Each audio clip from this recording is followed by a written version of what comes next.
ஜோடிக்கப்பட்டிருக்கிறது பாருங்கள். இந்த சர்ச்சு இருக்கு. சென்னையில் இருக்கிற இந்த சர்ச்சுக்கு நான் வந்திருக்கேன் ஃப்ரெண்ட்ஸ். இங்கே இந்த ஆலயம் எவ்வளவு அழகாக கட்டப்பட்டிருக்கிறது ஆண்டவருடைய கிருபையினால்.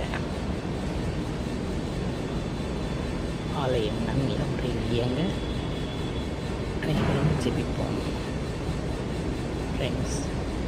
இந்த மாதிரி ஆலயங்களுக்கு சென்று பயனடையுங்கள். Thank you friends. எல்லாரும் என்னுடைய சப்ஸ்கிரைபர்ஸ் அண்ட் மை ஃபேமிலி எல்லாரும் நல்லா இருக்கணும்.